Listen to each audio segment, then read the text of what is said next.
Today, we're going to take a closer look at Intel. The company just announced another big investment in Germany, and it's going to focus in their manufacturing side. So, in today's episode, I want to take a closer look at that and what that entails to investor. So, let's take a closer look in today's episode.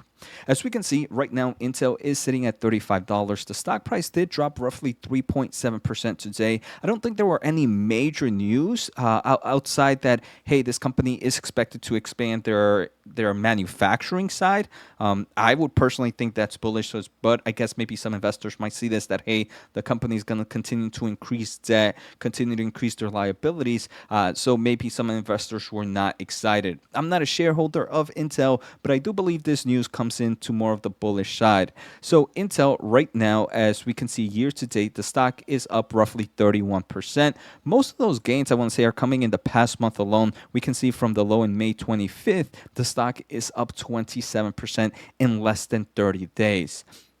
So what we did, but before we take a closer look at recent news, I do want to say if you are an Intel investor, tomorrow on June 21st at 8:30 a.m. PDT, there is going to be an internal foundry model investor webinar. I'm going to take a closer look at that. So if you want to see a nice kind of layout or a quick one-on-one of what happened there, just make sure to hit the thumbs up. Just make sure to hit the subscribe button and check out later tomorrow. I want to thank the Motley Fool for sponsoring this video, and check out fool.com/Jose for the 10 best stocks to buy now. With that link, you get a promotional offer for the subscription service. Now, let's continue with today's episode. So what do we know about this Intel plant? We do know a lot. They did kind of share this yesterday on June 19th, that Intel and the German government agree on increased scope for wafer fabrication site in Germany. So there are plans for 2 new Intel process factories in Germany.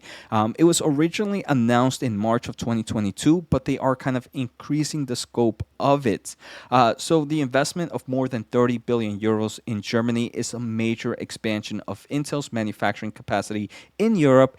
And this kind of Silicon Junction, which is what this area is going to be called, is expected to enter production at a more advanced technology than originally planned and will be the first of its kind in Europe. So I want to say 30 billion euros is a lot and a lot of money. The company, there are reports that obviously this company is going to get subsidies from the government. We're kind of seeing this kind of subsidies happening all over the world, where here in the United States we have the CHIPS Act. There are reports that Germany agrees to roughly a 10 billion euro subsidy package for this chip plant. So that's definitely on the bullish side there, right? When we take a closer look at this recent news of coming of Intel kind of expanding. Obviously, this is also going to be great news, as right now we are kind of seeing a lot of countries and companies trying to kind of eliminate that risk of that Taiwanese forefront or stronghold of the semiconductor manufacturing. So Intel is definitely becoming an important player here. They did mention that the agreement encompasses Intel's expanded investment in the site, which is now expected to be more than 30 billion euros for the 2 first-of-a-kind semiconductor facilities in Europe, along with increased government support that includes incentives, reflecting the expanded scope and changing economic conditions since the site was first announced. So we can see since the scope of this project got bigger, Intel is definitely getting more money from incentives from the government. And also, they do talk a little bit about the change in economic conditions. Inflation and kind of cost of goods has also increased the amount of money Intel is expected to spend in this plant or in this manufacturing process of this plant. So they're also going to get an increase of money thanks to kind of thanks to the changes that might be happening with the economic conditions. Just a quick feedback Intel or history lesson. Intel acquired the land for the project in November of 2022. It's pretty insane how quickly this is moving, right? We're only in June of 2023.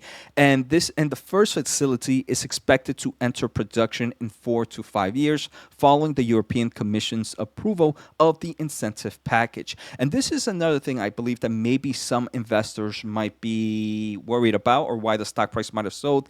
Building these plants take time, right? 4 to 5 years for it to kind of enter production. So certain investors might be bullish for Intel right now in terms of their manufacturing phase. But remember, building these plants is going to take a multi-year project. to even start production. Then to even enter full production, that's another year or so. So it's definitely kind of a timely matter, and it's not something that it's going to change overnight or not even over the year.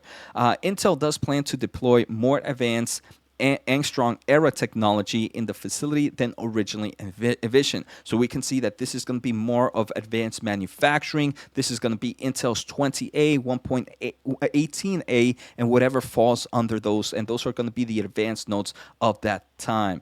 Obviously, this is comes great news. Yesterday, I believe, or 2 days ago, I did an episode on Intel where they kind of announced a plan. Plants and assembly test facility in Poland. So that's going to be another Europe expansion, right, that the company announced. So these are going to work pretty well, right? We have Germany, which is going to have a lot of their manufacturing. We have Poland that's going to have assembly and test. And they also have another kind of plant in Ireland. So we can see Intel is definitely going to have a nice supply chain route for all of Europe. So we can see maybe if you are a European company, maybe you don't want to go to Taiwan Semiconductor. Maybe you don't want to go to Samsung because you're going to have Intel right on your front step. So that can definitely be kind of a bullish case for their foundry business in the long term of things. Overall, I think this is really good news. We're continuing to see Intel expanding its manufacturing aspect. We continue to see Intel make sure to milk that money from governments, and the government is definitely kind of throwing their wallets at Intel right now, especially in the state of the semiconductor market that we're in right now.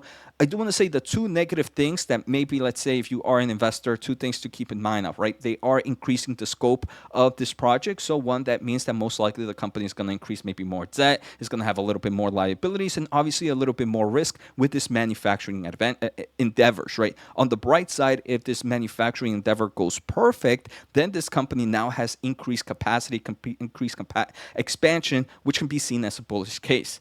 The second thing to kind of keep in mind out is these plants are not going to go into production to 4 to 5 years from when this kind of chip incentive act passes in Europe.